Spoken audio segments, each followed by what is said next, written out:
अच्छा बच्चों, हम आज हमारा आखिरी पार्ट जो है, द लास्ट वन, कर्नाटक संपदा, इसे पढ़ेंगे। यह एक संग्रहित पाठ है, संकलित है, इसका कोई विशेष लेखक नहीं है। कर्नाटक संपदा, संपदा यानी संपत्ति, ಆ, ಏನು ಒಂದು ನಿಧಿ ಕನ್ನಡದಲ್ಲಿ. ಕರ್ನಾಟಕವೇ ಒಂದು ನಿಧಿ, ನಿಧಿಯ ಆಗರ, ಒಂದು ಸಂಗ್ರಹ, ಒಂದು ಆಕಾರ.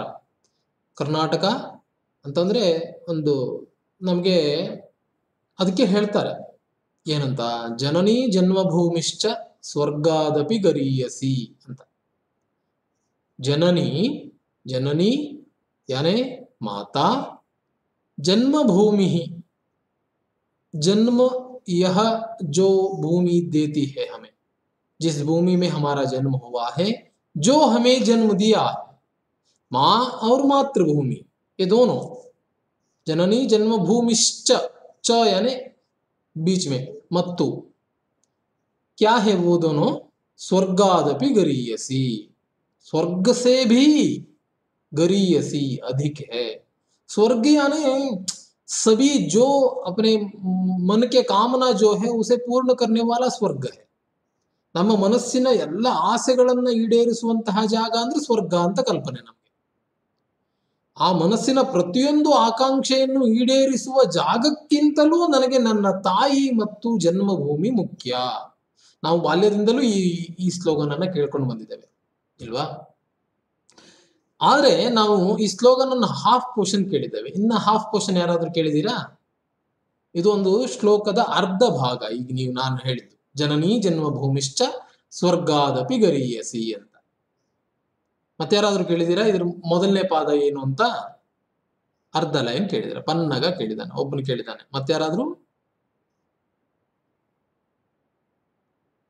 ಮತ್ತೆ ಯಾರು? ಪನ್ನಗ ಗೊತ್ತಿದೆಯೇನೋ ಅದ್ರದ್ದು ಸ್ಟಾರ್ಟಿಂಗ್ ಲೈನ್ ಏನು ಅಂತ? ಗೊತ್ತಿದ್ರೆ ಆಡಿಯೋ ಆನ್ ಮಾಡಿ ಹೇಳು. ಸರ್ ಪಕ್ಕ ಗೊತ್ತಿಲ್ಲ, ಗೊತ್ತಿದ್ದಂಗೆ ಹೇಳುತ್ತೆ. ಹಾ ಸರ್ ಅಂದ್ರೆ ರಾವಣ ಸತ್ತು ಹೋದ್ಮೇಲೆ ಸ್ವರ್ಣ ಲಂಕೆನು ಲಕ್ಷ್ಮಣಂಗ ಚಂದ ಕಾಣ್ಲಿಲ್ಲಂತೆ. ಅವ ವಾಪಸ್ಸು ಅಂದ್ರೆ ತಾಯಿ ನಾಡೆ ತನ್ಗ ಚಲೋ ಕಾಣ್ತೋಳು ವಾಪಸ್ ಬಂದಾಳ್ ಹೇಳ್ತದೆ. ಓಕೆ, ಇಲ್ಲಿ okay, thank you, very good. ಹೌದು, ಅದೇ ವಿಚಾರವೇ.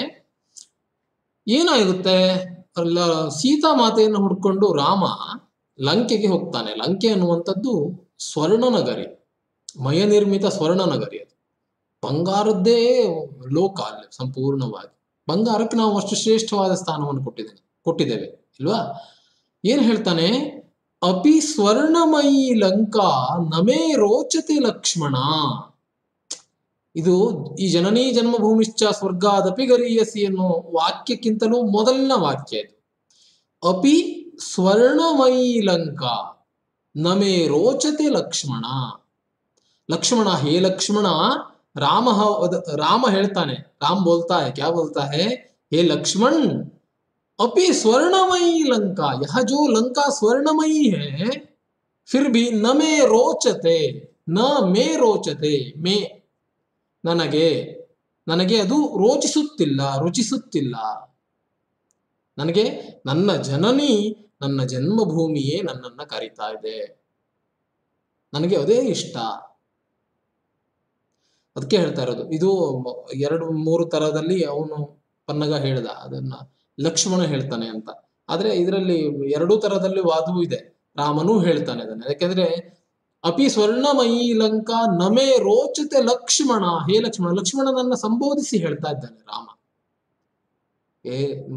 ಲಕ್ಷ್ಮಣ, ಇದು ನನಗೆ ಇಷ್ಟವಿಲ್ಲ ಈ ಲಂಕೆ, ನನಗೆ ನನ್ನ ಹುಟ್ಟಿದ ಜಾಗಕ್ಕೆ ಹೋಗ್ಬೇಕು, ನನ್ನ ತಾಯಿ ಇದ್ದಲ್ಲಿ ಹೋಗ್ಬೇಕು, ಅದೇ ನನಗೆ ಇಷ್ಟ. ನನಗೆ ಈ ಸ್ವರ್ಗವೂ ಬೇಡ, ಯಾವುದು ಬೇಡ, ಈ ಸುಖ ಸಂಪತ್ತಿ ಯಾವುದು ಬೇಡ.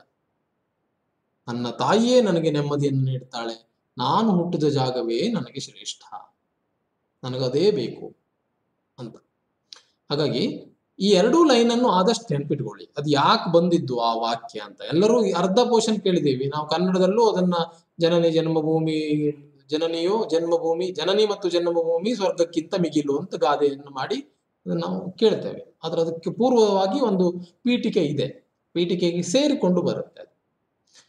ಸೊ ನಮಗೆ ಎಲ್ಲ ಭೂಪ್ರದೇಶಕ್ಕಿಂತಲೂ ನಾವು ನಾವು ಜನಿಸಿದಂತಹ ಭೂಮಿಯ ಮೇಲೆ ಅತ್ಯಂತ ಪ್ರೀತಿಯನ್ನು ಹೊಂದಿರ್ತೇವೆ, ಇರಬೇಕು ಕೂಡ. ನಮಗೆ ಅದರ ಮೇಲೆ ಅಷ್ಟೇ ಆಸ್ಥೆ ಇರಬೇಕು, ಶ್ರದ್ಧೆ ಇರಬೇಕು. ಆಗಿದ್ದಾಗ ಮಾತ್ರ ನಾವು ನಮ್ಮ ತಾಯ್ನಾಡನ್ನ ಪ್ರೀತಿಸ್ಲಿಕ್ಕೆ ಸಾಧ್ಯ, ನಾವು ಅದಕ್ಕಾಗಿ ಹೋರಾಡ್ಲಿಕ್ಕೆ ಸಾಧ್ಯ. ಇಲ್ಲಿಲ್ದವ್ರು ಮತ್ತೊಂದು ಕಡೆ ಅಂತ ಮಾಡ್ಬಿಟ್ರೆ ನಮ್ಮ ಮೇಲೆ ಆಕ್ರಮಣ ಆಗಿಂದಾಗ ಆಗ್ತಾ ಇರುತ್ತೆ.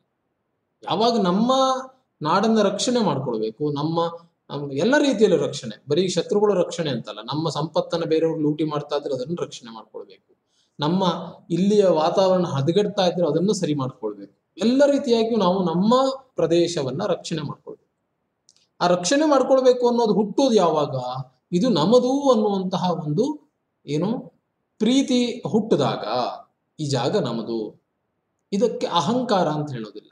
ಇದು ಅಹಂಕಾರ ಅಂದ್ರೆ ಭಿನ್ನ. ಇದು ನಮ್ಮದು ಅನ್ನುವಂತಹ ಒಂದು ಭಾವನೆ ಇದೆಯಲ್ವಾ, ಅದು ಇರಬೇಕು ಎಲ್ಲ ಕಡೆಗೆ. ನಾವು ನಮ್ಮ ತಾಲೂಕು, ನಮ್ಮ ಜಿಲ್ಲೆ, ಅದು ಇರುತ್ತೆ, ಸಾಮಾನ್ಯ ಆಟೋಮೆಟಿಕ್ಲಿ ಹುಟ್ಟಿರುತ್ತೆ ಮನುಷ್ಯನಲ್ಲಿ. ನಮ್ಮ ದೇಶ ಅದು ಉತ್ಕಟವಾಗಿ ಬಂದಾಗೆ ನಾವು ತುಂಬಾ ಜಾಸ್ತಿ ಪ್ರೀತಿಸ್ತೇವೆ ಆ ಭಾಗವನ್ನ.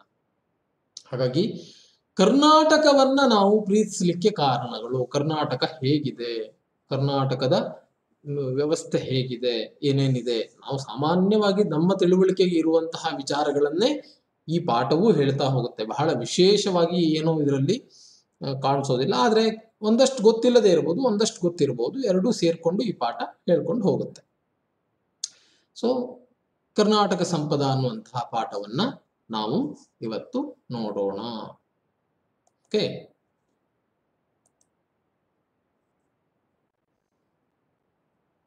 हाँ, कर्नाटक राज्य, यह संकलित पाठ है। प्रस्तुत निबंध द्वारा छात्र कर्नाटक के अतीत वैभव, कर्नाटक के अतीत वैभव यानी गुजरा हुआ इतिहास के बारे में, वहां भी वो भी ವೈಭವ ಹೇಳ್ತಾ ಇದ್ದಾನೆ. ವೈಭವ ಅಂತಂದ್ರೆ ನಾವು ಕಳ್ಕೊಂಡಿರುವಂತಹ ಇತಿಹಾಸದ ವೈಭವವನ್ನ, ಜೊತೆಗೆ ವರ್ತಮಾನ ಪ್ರೌದ್ಯೋಗಿಕಿ ವಿಕಾಸ್, ವರ್ತಮಾನ ಅಟ್ ಪ್ರೆಸೆಂಟ್ ನಲ್ಲಿ ಪ್ರೌದ್ಯೋಗಿಕಿ ಅಂತಂದ್ರೆ ಉದ್ಯೋಗದಲ್ಲಿ ಆಗಿರುವಂತಹ ಬೆಳವಣಿಗೆಗಳು, ವಿಕಾಸ, ಜೊತೆಗೆ ಸಂಸ್ಕೃತಿ ಸಂಪदा के साथ साथ इस राज्य के महान व्यक्तियों की साधना का परिचय प्राप्त करते हैं.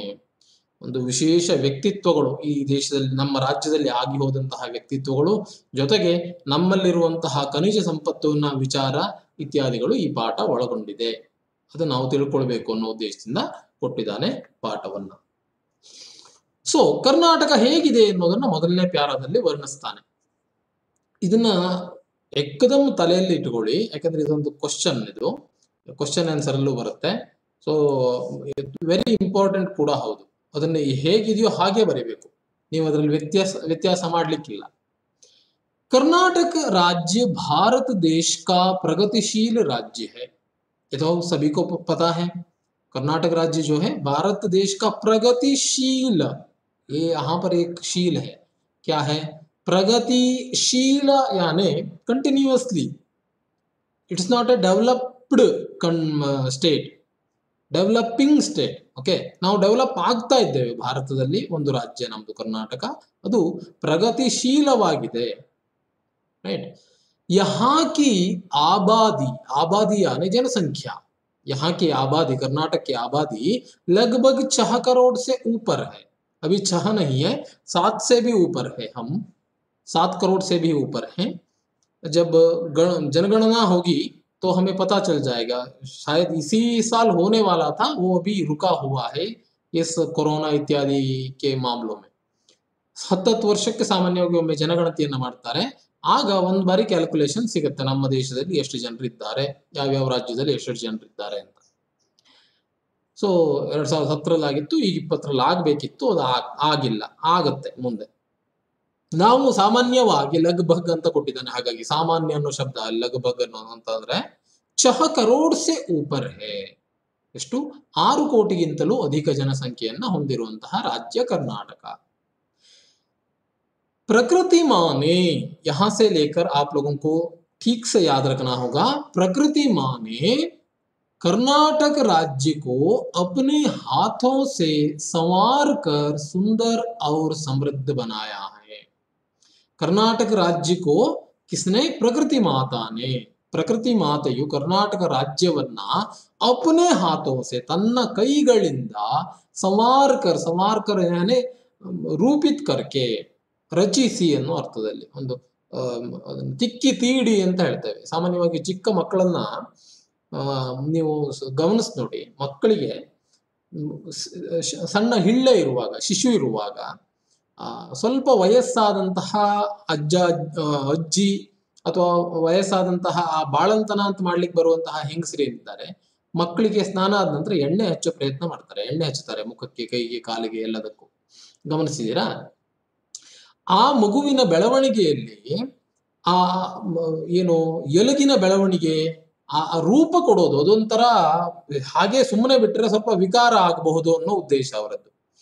ಹೇಗೆ ಮಗುವಿನ ಮುಖವನ್ನ ಸರಿಯಾಗಿ ತಿದ್ದಿ ತೀಡ್ತಾರೆ, ಮೂಗನ್ನ, ಕಣ್ಣು ರೆಪ್ಪೆಗಳನ್ನ, ಕಣ್ಣಿನ ಈ ಸೈಡನ್ನ, ತಲೆಯನ್ನ ಎಲ್ಲ ಅದಕ್ಕೊಂದು ಆಕಾರ ಕೊಡ್ತಾರೆ, ತಟ್ಟಿ ಇಡ್ತಾರೆ ಎಣ್ಣೆ ಹಾಕಿ. ಅಂದ್ರೆ ಅದೊಂದು ಸರಿಯಾದ ರೂಪಕ್ಕೆ ಬರಲಿ ಅಂತ. ಇಲ್ಲ ಹಾಗೆ ಬಿಟ್ರೆ ಸರಿ ಇರುವುದಿಲ್ವಾ ಯಾಕಂದ್ರೆ ಕೆಲವೊಂದ್ಸಲ ಏನಾಗುತ್ತೆ ಅಂತಂದ್ರೆ ಮಲಗಿ ಒಂಥರ ತಲೆ ಹಿಂದ್ಗಡೆ ಎಲ್ಲ ಚಪ್ಪಟೆ ಆಗುವಂಥದ್ದು, ಅಥವಾ ಮುಖದಲ್ಲಿ ಯಾವುದೋ ಒಂದು ಪಾರ್ಟ್ ಅಲ್ಲಿ ಸ್ವಲ್ಪ ಕ್ರಾಸ್ ಅನ್ಸುವಂಥದ್ದು, ಈ ತರದೆಲ್ಲ ಆಗಬಹುದು ಅನ್ನೋ ಉದ್ದೇಶದಿಂದ ಅವ್ರು ಏನ್ ಮಾಡ್ತಾರೆ, ಸವಾರ್ಕರ್, ಅದು ಸವಾರ್ನ, ಅದನ್ನ ಒಂದು ಶಿಸ್ತುಬದ್ಧ ರೀತಿಯಲ್ಲಿ ನಿರ್ಮಾಣ ಮಾಡುವಂಥದ್ದಪ್ಪ. ಪ್ರಕೃತಿ ಮಾತೆ ಕರ್ನಾಟಕವನ್ನ ನಿರ್ಮಾಣ ಮಾಡುವಲ್ಲಿ ಸುಂದರ್ ಅವರು ಸಮೃದ್ಧ ಬನಾಯ, ಜೊತೆಗೆ ಸುಂದರವಾಗಿ ರೂಪಿಸಿದಾಳೆ, ಜೊತೆಗೆ ಸಮೃದ್ಧವಾಗಿಯೂ ಕೂಡ ರೂಪಿಸಿದಾಳೆ.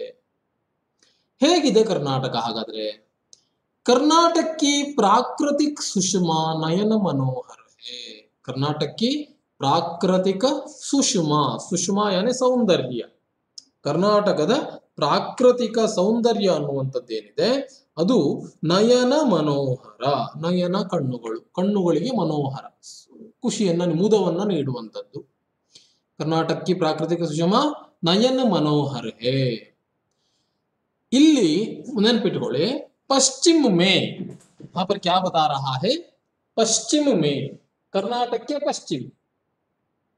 ನಾನು ಬೋರ್ಡ್ ಅಲ್ಲಿ ತೋರಿಸ್ತಾ ಇರೋದು ಕಾಣುತ್ತೆ ಅಂದ್ಕೊಳ್ತೇನೆ. ಈ ಕರ್ನಾಟಕದ ನಾನು ಭಾರತದ ಅರ್ಧ ಪೋರ್ಷನ್ ಬಿಡಿಸಿದ್ದೇನೆ. ಓಕೆ, ಕರ್ನಾಟಕದ ಪಶ್ಚಿಮ ಅಂದ್ರೆ ಈಗ ನಾವು ಕುಮಟಾ, ಹೊನ್ನಾವರ ಇತ್ಯಾದಿಗಳು ಎಲ್ಲಿ ಬಂತು ಅಲ್ಲ, ನಾವು ಶಿರ್ಸಿಯಿಂದ ನೋಡುವಾಗ ಆ ಬದಿ ಭಾಗ ಕರ್ನಾಟಕದ ಪಶ್ಚಿಮ. ಇದು ಪಶ್ಚಿಮ, ಇದು ಪೂರ್ವ. ಹೌದಾ? कर्नाटक के पश्चिम में, कर्नाटक के पश्चिम में ಏನ್ ಹೇಳ್ತಾ ಇದ್ದಾನೆ? पश्चिम में विशाल अरबी समुद्र लहराता है. पश्चिम में विशाल अरबी समुद्र लहराता है. ಇದು ಅರಬ್ಬಿ ಸಮುದ್ರ. ಹೌದು, ನಮ್ಗೆ ಗೊತ್ತಿದೆ. ಹೀಗೆ ನೆನಪಿಟ್ಕೊಳ್ಳಿ, ಕರ್ನಾಟಕಕ್ಕೆ ಪಶ್ಚಿಮ ಮೇ ವಿಶಾಲ ಅರಬ್ಬಿ ಸಮುದ್ರ ಲಹರಾತಾ ಹೇ. ಲಹರಾನ ಅಂತಂದ್ರೆ ಅಲೆಗಳು ಬರುವಂಥದ್ದು, ಲಹರಾನ ತೇಲುವಂಥದ್ದು. ಓಕೆ, ಪಶ್ಚಿಮದಲ್ಲಿ ಏನಿದೆ? ಅರಬ್ಬಿ ಸಮುದ್ರ ಇದೆ. ಹಾಗೆ ಉಸಿ ಪ್ರಾಂತ್ಯ ಮೇ, ಕಿಸ್ ಪ್ರಾಂತ್ಯ ಮೇ? ಉಸಿ ಪ್ರಾಂತ್ಯ ಮೇ, ಕರ್ನಾಟಕಕ್ಕೆ ಪಶ್ಚಿಮಿ ಪ್ರಾಂತ್ಯ ಮೇ, ಕರ್ನಾಟಕದ ಪಶ್ಚಿಮ ಭಾಗದಲ್ಲಿ ಉಸಿ ಪ್ರಾಂತ್ಯ ಮೇ ದಕ್ಷಿಣ ಸೆ उत्तर के छोर तक, कर्नाटक के पश्चिमी प्रांत में दक्षिण से लेकर उत्तर तक, दक्षिण से उत्तर तक, उत्तर के चोर ಅಂತಂದ್ರೆ ತುದಿ ಅಂತ ಅರ್ಥ. ಚೋರ್ ಅಂತಂದ್ರೆ ಕರ್ನಾಟಕದ ಉತ್ತರ ಅಂತಾನು ತಗೊಳ್ಬಹುದು. ಉತ್ತರಕ್ಕೆ ಚೋರ್ ತಕ್ ಫೈಲಿ, ಹರಡಿರುವಂತಹ ಫೈಲಿ ಲಂಬಿ ಪರ್ವತಮಾಲಾಗುಂಕು. ಲಂಬಿ ಪರ್ವತಮಾಲಾ ನಿಮ್ಗೆ ಹಿಸ್ಟ್ರಿ, ನಿಮ್ಗೆ ಸೋಷಿಯಲ್ ಅಲ್ಲಿ ಬರುತ್ತೆ ಇದು. ಪಶ್ಚಿಮ ವೆಸ್ಟರ್ನ್ ಘಾಟ್ಸ್ ಅಂತ ಹೇಳುವಂಥದ್ದು. ಆದ್ರೆ ಅದನ್ನ ಹೇಳುವಾಗ ಹೇಗೆ ಹೇಳಿದಾನೆ? ಒಂದು ಶಿಸ್ತುಬದ್ಧ ರೀತಿಯಲ್ಲಿ ಹೇಳಿದಾನೆ ಇದನ್ನ. ಹಾಗಾಗಿ ಹೀಗೆ ನೆನಪಿಟ್ಕೊಳ್ಳಿ ಅಂತ ಹೇಳ್ತಾ ಇದ್ದಾನೆ. उसी प्रांत में, पश्चिमी प्रांत में दक्षिण से लेकर उत्तर तक, उत्तर के चोर तक फैली हुई ಲಂಬಿ ಪರ್ವತಮಾಲಾವುಂಕು, ಉದ್ದನೆಯ ಪರ್ವತದ ಒಂದು ಮಾಲೆಯನ್ನ, ಮಾಲಾಕಾರವಾಗಿದೆ ಅಂತ ಅರ್ಥದಲ್ಲಿ ಲಂಬಿ ಪರ್ವತಮಾಲಾವುಂಕು ಪಶ್ಚಿಮಿ ಘಾಟ್ कहते हैं ಪಶ್ಚಿಮಿ ಘಾಟ್ ಹಿಂದಿಯಲ್ಲಿ ಕರೆಯೋದು ಪಶ್ಚಿಮಿ ಘಾಟ್, ಕನ್ನಡದಲ್ಲಿ ಪಶ್ಚಿಮ ಘಟ್ಟ, ವೆಸ್ಟರ್ನ್ ಘಾಟ್ಸ್ ಅಂತ ಇಂಗ್ಲಿಷ್ ಅಲ್ಲಿ ಹೇಳೋದು. ಸೊ ಹಿಂದಿಯಲ್ಲಿ ಪಶ್ಚಿಮಿ ಘಾಟ್ कहते हैं. ಓಕೆ, ಇನ್ನೊಮ್ಮೆ ನೋಡಿ ನೆನ್ಪಿಟ್ಕೊಳ್ಳಿ. कर्नाटक के पश्चिमी भाग में अरबी समुद्र लहराता है. कर्नाटक के पश्चिमी भाग में अरबी समुद्र लहराता है. उसी प्रांत्य में यानी पश्चिमी प्रांत्य में दक्षिण से लेकर उत्तर की चोर तक फैली लंबी पर्वतमालाओं को लंबी पर्वतमालाओं को क्या बोलते हैं? पश्चिमी घाट बोलते हैं. घाट यानी घट्टा, पश्चिमी घाट कहते हैं. इन्हीं घाटों का इदे घाटिನ इदे घಟ್ಟದ इदे पर्वतमाಲೆಯ कुछ भाग सह्याद्री कहलाता है. इदे घಟ್ಟದ ಒಂದಷ್ಟು ಪಾರ್ಟ್, ಒಂದು ಸ್ವಲ್ಪ ಭಾಗ ಏನಂತ ಕರೆಸ್ಕೊಳ್ಳುತ್ತೆ? ಸಹ್ಯಾದ್ರಿ ಅಂತ ಕರೆಸ್ಕೊಳ್ಳುತ್ತೆ. ಸಹ್ಯಾದ್ರಿ ಅಂತ. ಸರಿ, ಈ ಸಹ್ಯಾದ್ರಿ ಘಟ್ಟ ಪ್ರದೇಶ ಅಂತಂದ್ರೂ ಪಶ್ಚಿಮಿ ಘಟ್ಟ ಪ್ರದೇಶವೇ ಅದು. ಅದರದ್ದು ಒಂದು ಪಾರ್ಟಿಗೆ ಮಾತ್ರ ಸಹ್ಯಾದ್ರಿ ಅಂತ ಹೆಸರು, ಓನ್ಲಿ ನೇಮ್. ಇದು ಸಾಮಾನ್ಯವಾಗಿ ಸಹ್ಯಾದ್ರಿ ಅಂತ ಕರೆಸ್ಕೊಳ್ಳೋದು ಎಲ್ಲಿಂದ? ಈ ನಮ್ಮ ಕಿತ್ತೂರು ಖಾನಾಪುರ, ಉತ್ತರ ಕನ್ನಡ ದಾಟದ ನಂತರ, ಓಕೆ, ಉತ್ತರ ಕನ್ನಡ ದಾಟದ ನಂತರ, ಉತ್ತರ ಕನ್ನಡ ಜಿಲ್ಲೆಯನ್ನ ದಾಟದ ನಂತರ ಕಾರವಾರದಿಂದ ಮೇಲ್ಬದಿಗೆ ಬೆಳಗಾವಿನ ಭಾಗವಾಗಿ ಮಹಾರಾಷ್ಟ್ರದಲ್ಲೂ ಕೂಡ ವೆಸ್ಟರ್ನ್ ಘಾಟ್ಸೇ ಇದೆ. ಮಹಾರಾಷ್ಟ್ರ ದಾಟಿ ಗುಜರಾತಿನ ಸಾಮಾನ್ಯ ಬುಡದವರೆಗೂ ಯಾವ್ದು ಹೋಗುತ್ತೆ? ವೆಸ್ಟರ್ನ್ ಘಾಟ್ಸ್ ಹೋಗುತ್ತೆ. ಅಲ್ಲಿಯ ತನಕದ ಭಾಗವನ್ನ ಸಾಮಾನ್ಯವಾಗಿ ಮಹಾರಾಷ್ಟ್ರದ ಭಾಗದಲ್ಲಿ ಅಲ್ಲಿ ಪಶ್ಚಿಮ ಘಟ್ಟ ಅಂತ ಕರೆಯೋದಿಲ್ಲ, ಅಲ್ಲಿ ಸಹ್ಯಾದ್ರಿ ಅಂತ ಕರೀತಾರೆ.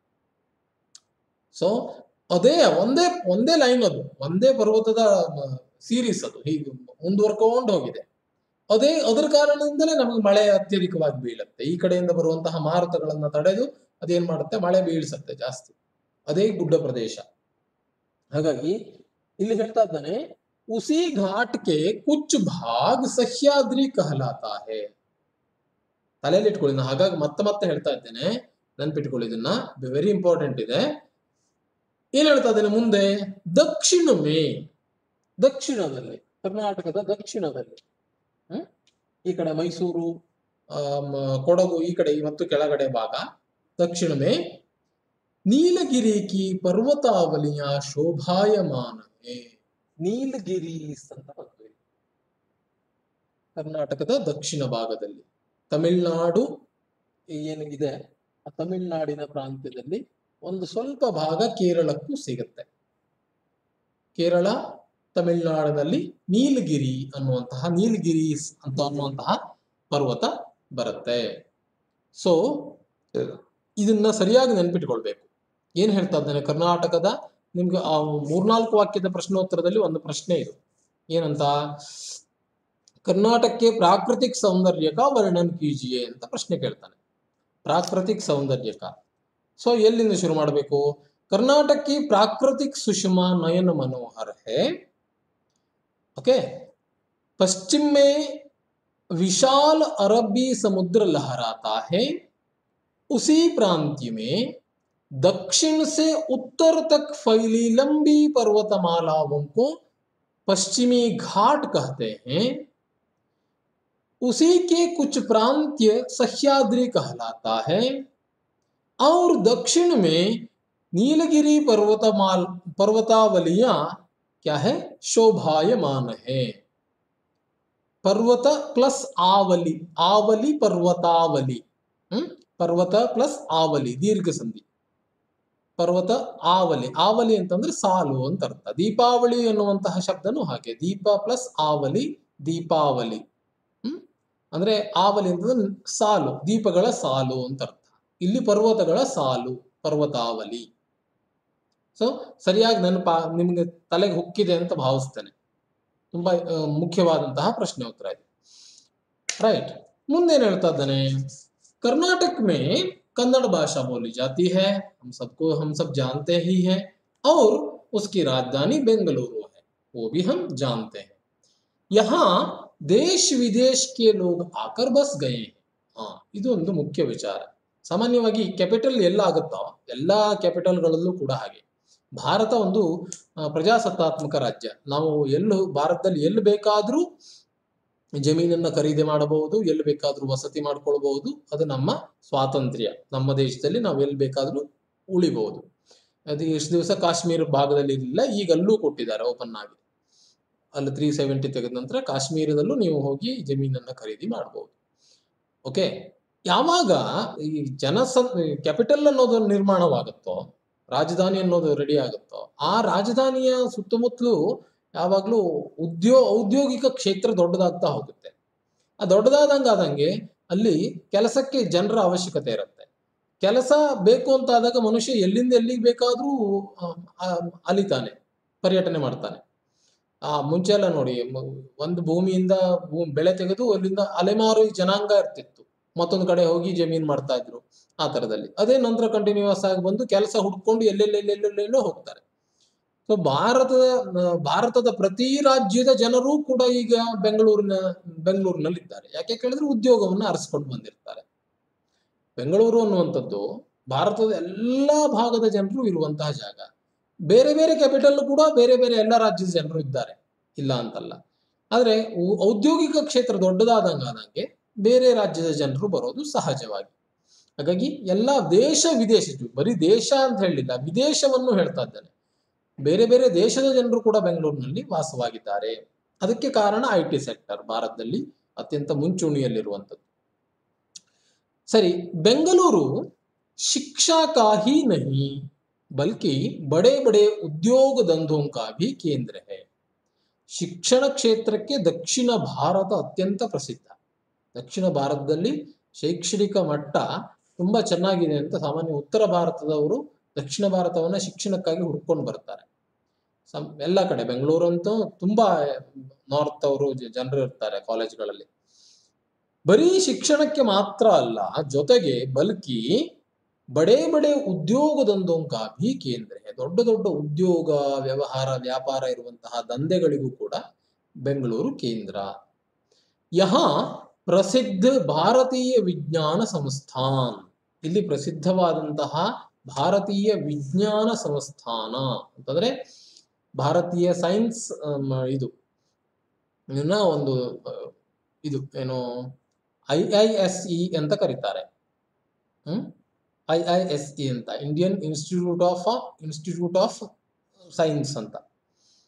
ಅದು ಬೆಂಗಳೂರಿನಲ್ಲಿದೆ. ತುಂಬಾ ದೊಡ್ಡ ವಿಶಾಲವಾದಂತಹ ಕ್ಯಾಂಪಸ್ ಅದು. ಅಲ್ಲಿ ಸೆಲೆಕ್ಟ್ ಆಗೋದು ನೀವು PUC ಅಲ್ಲಿ ನಂತರ ನೀವು ಸೈನ್ಸ್ ತಗೊಂಡು PU ಮಾಡಿದ್ರೆ ಅಲ್ಲಿ ನಿಮ್ಗೆ ಏನು ಕಾಂಪಿಟೇಟಿವ್ ಎಕ್ಸಾಮ್ಗಳಾಗ್ತವೆ. IISc ಅಲ್ಲಿ ಸೆಲೆಕ್ಟ್ ಆಗೋದು ಅಂತಂದ್ರೆ ಅಷ್ಟು ಗ್ರೇಟ್ ಕೆಲಸ. PU ನಂತರದಲ್ಲಿ ಸೈನ್ಸ್ ರಿಸರ್ಚ್ ಫೀಲ್ಡ್ಗೆ ಹೋಗುವವರು ಏನು ಒಬ್ರೋ ಇಬ್ರೋ ಆಗಿರ್ತಾರ. 100 ಕ್ಯಾಂಡಿಡೇಟ್ ತಗೊಳ್ತಾರೆ ಇಡೀ ಆಲ್ ಓವರ್ ಇಂಡಿಯಾದಲ್ಲಿ. ಈ ತರದಲ್ಲಿ ಇರುತ್ತೆ ಯಾವ್ಯಾವ ಒಂದೊಂದು ಡಿಪಾರ್ಟ್ಮೆಂಟ್ಗೆ. ಹಾಗಾಗಿ ಅಲ್ಲಿ ಸೀಟು ಗಿಟ್ಸ್ಕೊಂಡ್ರೆ ಗ್ರೇಟ್ ಒಂಥರ ಅದು. ಸೊ IISc ಅಂತ ಬೆಂಗಳೂರಿನ ಮಧ್ಯಭಾಗದಲ್ಲಿದೆ. ನಿಮ್ಗೆ ಅಲ್ಲಿ ಹೋದ್ರೆ ಬೆಂಗಳೂರು ಇದು ಹೌದು ಅಲ್ವಾ ಅಂತ ಗೊತ್ತಾಗೋದಿಲ್ಲ. ಆ ತರದ ಕ್ಷೇತ್ರ ನಾನು ನೋಡಿದ್ದೇನೆ IISc ನ. ಟಾಟಾ ಇನ್ಸ್ಟಿಟ್ಯೂಟ್ ಕೂಡ ಅದ್ರೊಳಗೆ ಒಂದು ಪಾರ್ಟ್ ಇದೆ ಅಲ್ಲಿ. ಹೇಗಿದೆ ಅಂತಂದ್ರೆ ಫುಲ್ ಕಾಡು ಬೆಳೆಸಿದ್ದಾರೆ. ಮಧ್ಯ ಒಂದೊಂದು ಡಿಪಾರ್ಟ್ಮೆಂಟ್ ಸೈನ್ಸ್ ಇಂದು. ಒಳಗೆ ಹೋಗುವಾಗ ಚೆಕ್ ಆಗತ್ತೆ, ವಾಪಸ್ ಬರ್ಲಿಕ್ಕೆ ಚೆಕ್ ಆಗುತ್ತೆ. ಸುಮ್ಮನೆ ಒಳಗೆ ಹೋಗ್ಲಿಕ್ಕೆ ಬಿಡೋದಿಲ್ಲ, ಪಾಸ್ ಬೇಕು, ಪರ್ಮಿಷನ್ ಬೇಕು, ಈ ತರದೆಲ್ಲ ಫುಲ್. ಒಮ್ಮೆ ಅಲ್ಲಿ ಅಟ್ಯಾಕ್ ಆಗಿತ್ತು. ಸೊ ಅದ್ರ ನಂತರ ಅಂತೂ ತುಂಬಾ ಇದನ್ನ ಮಾಡಿದ್ದಾರೆ, ಅದನ್ನ ರಿಸ್ಟ್ರಿಕ್ಟೆಡ್ ಏರಿಯಾ. ನಿಮ್ಗೆ ಅದು ಬೆಂಗಳೂರು ಅಂತ ಗೊತ್ತೇ ಆಗೋದಿಲ್ಲ. ಒಬ್ರು ಅಲ್ಲಿ ಜೀಪು ಕಾರು ತಗೊಂಡು ಓಡಾಡೋರು ಇಲ್ಲೆಲ್ಲ ಸೈಕಲ್ ಹೊಡ್ಕೊಂಡು ಓಡಾಡ್ತಾರೆ, ನಡ್ಕೊಂಡು ಹೋಗ್ತಾ ಇರ್ತಾರೆ. 24 ಗಂಟೆ ಬೆಳಕಿರುತ್ತೆ. ಮಧ್ಯರಾತ್ರಿ ಹುಡುಗರು ಲ್ಯಾಬೊರೇಟರಿಗೆ ಹೋಗ್ತಾ ಇರ್ತಾರೆ, 3 ಗಂಟೆ 4 ಗಂಟೆ ಮಧ್ಯರಾತ್ರಿ. ಆದ್ರೆ 24 ಗಂಟೆ ಚಟುವಟಿಕೆಯಿಂದ ಇರುವಂತಹ ಕ್ಯಾಂಪಸ್ ಅದು. ಒಂದು ಸ್ವಲ್ಪ ಗೌಜ್ ಗಲಾಟಿಲ್ಲ, ಗದ್ದಲ ಇರೋದಿಲ್ಲ. ಆ ತರ ಇಡೀ ಬೆಂಗಳೂರಿನ ವಾತಾವರಣಕ್ಕೆ ಅಲ್ಲೊಂದು ಇದೆಯೋ ಹಾಗಿದ್ದೊಂದು ಅಂತ ಗೊತ್ತಾಗೋದಿಲ್ಲ. ಆ ತರದಲ್ಲಿ ಇದೆ ಅದು ಭಾರತೀಯ ವಿಜ್ಞಾನ ಸಂಸ್ಥಾನ.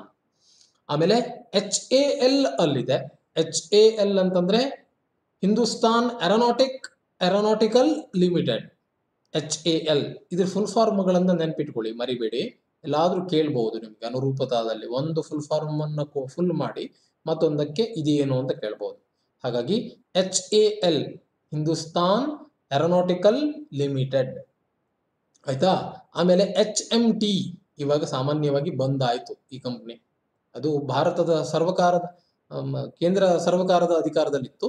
ಅಂದ್ರೆ ಸೆಂಟ್ರಲ್ ಗೌರ್ಮೆಂಟ್ ಇದಾಗಿತ್ತು, ಕಂಪನಿ ಆಗಿತ್ತು. HMT, Hindustan machine tools. ನಾವು ಮುಂಚೆ ವಾಚ್ಗಳು ಅದರದ್ದೇ ಬರ್ತಾ ಇತ್ತು ನೋಡಿ, HMT ವಾಚ್ಗಳು. ಆ ನಂತರ ITE ಏನೇ information technology, Indian telephone industries. Okay, ITE, Indian telephone industries. ಇದು ದೊಡ್ಡ ಒಂದು ಸಂಸ್ಥೆನೆ. ಆಮೇಲೆ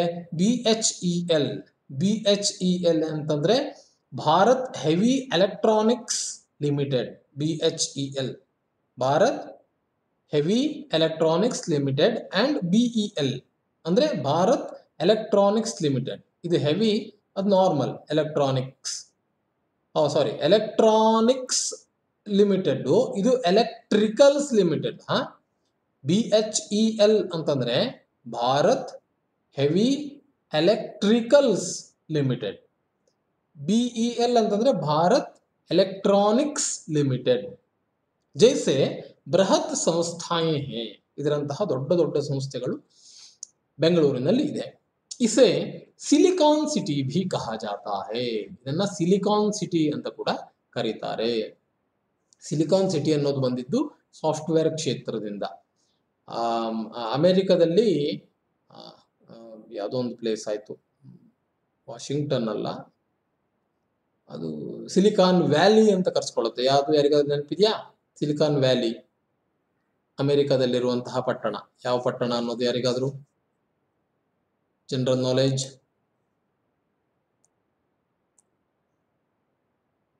S Aniket, Ankit, Chicago. Chicago 100%? I am not confirm. ಗೊತ್ತಿಲ್ಲ, ಅಲ್ಲ ನನಗೂ ಓಕೆ, ನಾನು 100% ಕ್ಲಿಯರ್ ಇಲ್ಲ, ಸೊ ಹಾಗಾಗಿ ಕೇಳ್ತಾ ಇರೋದು. ಓಕೆ, ಸರ್ಚ್ ಮಾಡಿ ನಿಮ್ಗೆ ಸಿಗತ್ತೆ. ಸೊ ಏನ್ ಹೇಳ್ತಾ ಇದ್ದಾನೆ, ಇದನ್ನ ಬೆಂಗಳೂರನ್ನ ಸಿಲಿಕಾನ್ ಸಿಟಿ ಭಿ ಕಹಾ ಜಾತಾ ಹೇ, ಸಿಲಿಕಾನ್ ಸಿಟಿ ಅಂತ ಕೂಡ ಕರೀತಾರೆ ಅಂತ ಹೇಳ್ದ. ಆ ನಂತರ ಇಲ್ಲಿ ಆದಂತಹ ಔದ್ಯೋಗಿಕ ಕ್ಷೇತ್ರಕ್ಕೆ ಅದ್ಭುತ ಕೆಲಸ ಮಾಡಿದಂತಹ ಜನರ ವಿಚಾರವನ್ನು ಹೇಳ್ತಾ ಇದ್ದಾನೆ ನೋಡಿ. ಸರ್ CV ರಾಮನ್ ಅವರು, ರಾಮನ್ ಸೈಂಟಿಸ್ಟ್ ಅಲ್ವಾ, ರಾಮನ್ ಥಿಯರಿನೇ ಮಾಡಿದ್ದಾರೆ ಅವರು, CV ರಾಮನ್ ಅವರು. ಆಮೇಲೆ ಸರ್ ಎಂ ವಿಶ್ವೇಶ್ವರಯ್ಯ, ಮೋಕ್ಷಗುಂಡಂ ವಿಶ್ವೇಶ್ವರಯ್ಯ, ಏನು ಅವರು ನಮ್ಮ ಈ ಏನು ಇಂಜಿನಿಯರಿಂಗ್ ಕ್ಷೇತ್ರಕ್ಕೆ ಅದ್ಭುತವಾದಂತಹ ಕೊಡುಗೆ ಕೊಟ್ಟವರು. ಅವರ ಹೆಸರಿನಲ್ಲೇ ಇಂಜಿನಿಯರಿಂಗ್ ಡೇ ಕೂಡ ಮಾಡ್ತಾರೆ. ಸರ್ ಎಂ ವಿಶ್ವೇಶ್ವರಯ್ಯ ಕರ್ನಾಟಕದವರು, ಮೈಸೂರು ಮಹಾರಾಜರ ಕಾಲದಲ್ಲಿ ಇದ್ದಂಥವರು. ಆಮೇಲೆ ಡಾಕ್ಟರ್ CNR ರಾವ್ ಅವರು ಇಸ್ರೋದಂತಹ ಏನು ಸ್ಪೇಸ್ ಇದಕ್ಕೆ ಕೆಲಸ ಮಾಡಿದಂಥವ್ರು, ಅದ್ಭುತವಾದಂತಹ ಸೈಂಟಿಸ್ಟ್ ಇವರು ಕೂಡ.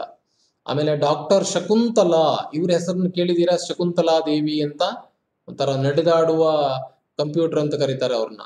ಅವರು ಮ್ಯಾಥಮೆಟಿಕ್ಸ್ ಅಲ್ಲಿ ಎಷ್ಟು 8 ಡಿಜಿಟ್ ಎರಡು ಸೈಡ್ ಅಲ್ಲಿ ಇದ್ರಿ ಇಂಟು ಕೊಟ್ರು ಅವರು ಎಷ್ಟೋ ಸೆಕೆಂಡ್ ಅಲ್ಲಿ ಹೇಳ್ತಿದ್ರಂತೆ ಅದನ್ನ. 8 ಡಿಜಿಟ್ ಒಂದೊಂದು ಸೈಡ್ ಪರ್ ಸೈಡ್.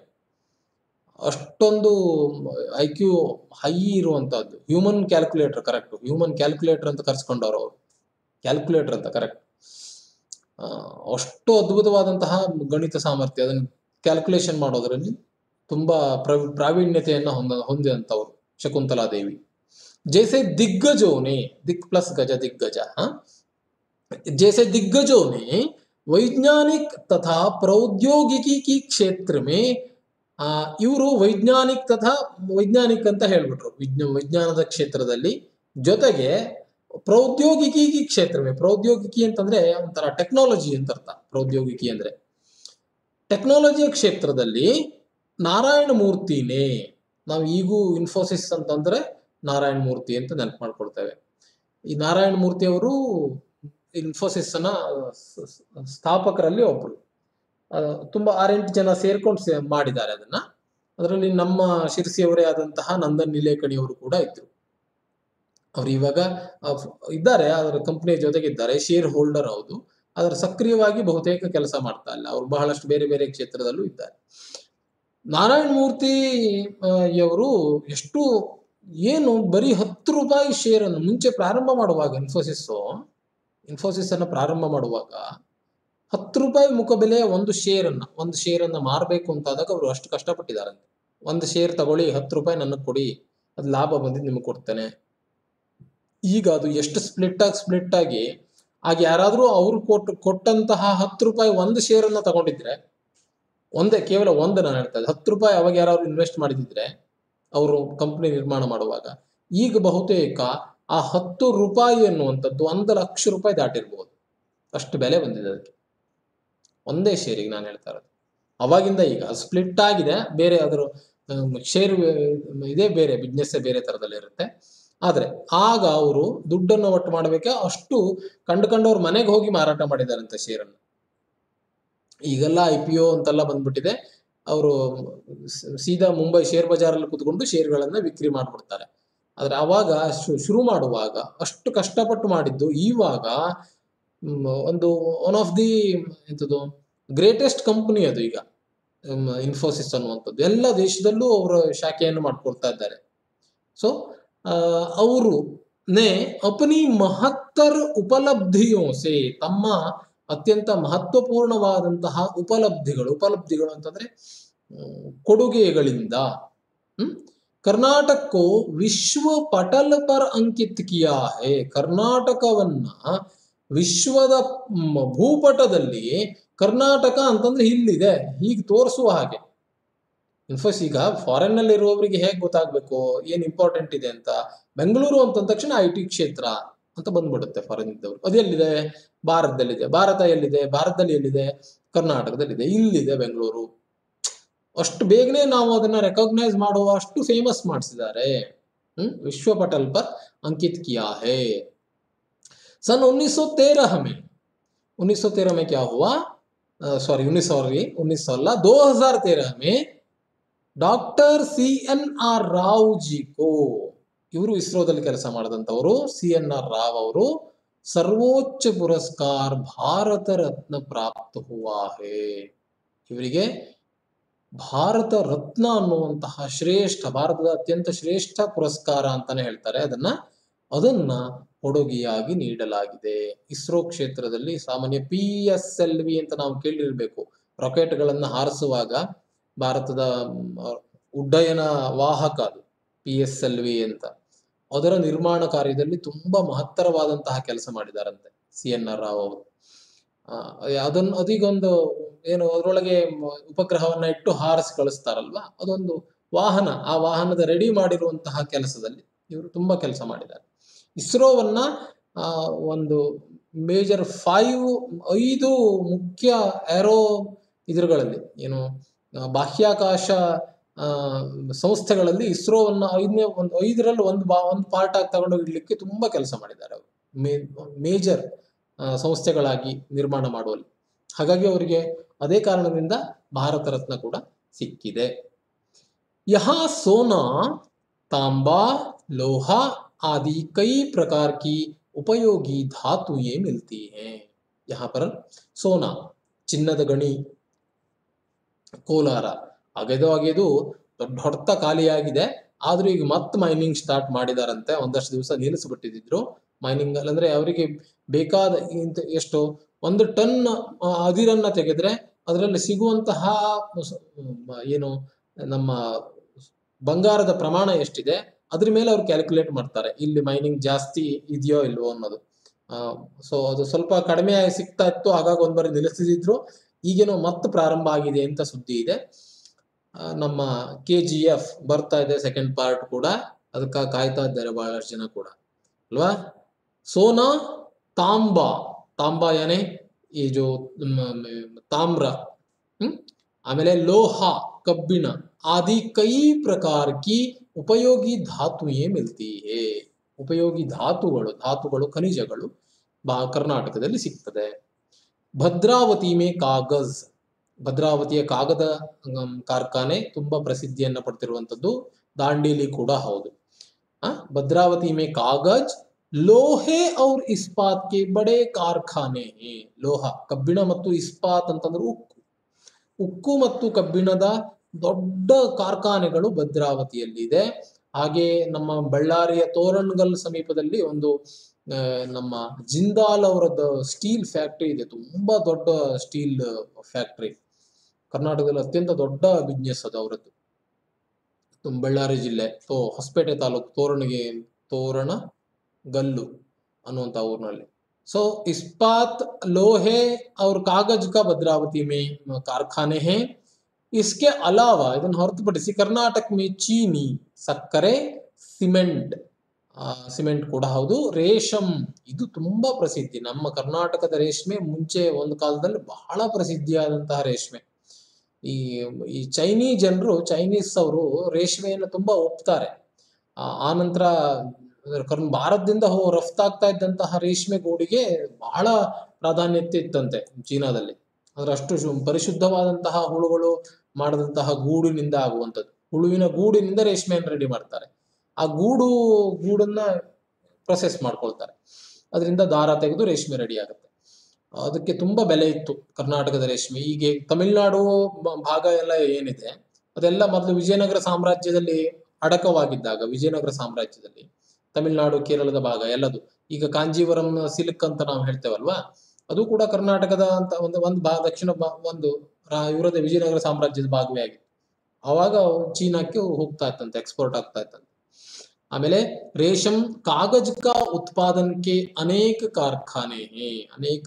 ಕಾರ್ಖಾನೆಗಳು ಕರ್ನಾಟಕದಲ್ಲಿ ಇದೆ. कर्नाटक में चंदन के पेड़ विपुल मात्रा में है. ಚಂದನದ ವನ ಕರ್ನಾಟಕ, ಚಂದನ, ಶ್ರೀಗಂಧ ಬಹಳ ಪ್ರಮಾಣದಲ್ಲಿ ಇದೆ. इसलिए कर्नाटक को चंदन का आगर कहते हैं. ಹಾಗಾಗಿ ಕರ್ನಾಟಕವನ್ನ ಚಂದನದ ಆಗರ ಅಂತ ಕರೀತೇವೆ. यहाँ चंदन का तेल, साबुन तथा कलाकृतियां भी बनाई जाती है. ಇಲ್ಲಿ ಚಂದನದ ತೈಲ, ನಮ್ಮ ಸ್ಯಾಂಡಲ್ ಆಯಿಲ್, ಆಮೇಲೆ ಸಾಬೂನ್ಗಳನ್ನು ನಿರ್ಮಾಣ ಮಾಡ್ತಾರೆ, ಕಲಾಕೃತಿಗಳನ್ನ, ತುಂಬಾ ಬೆಲೆ ಬಾಳುವ ಕಲಾಕೃತಿಗಳನ್ನ ನಿರ್ಮಾಣ ಕೂಡ ಮಾಡ್ತಾರೆ. सो अभी मीटिंग खत्म होगी तो जल्दी से आप बाहर जाइए और तुरंत वापस आ जाइए. ರಿಟರ್ನ್ ಸೇಮ್ 52 ಜನ ಮಕ್ಕಳಿದ್ದಾರೆ, 52 ಇರಬೇಕು.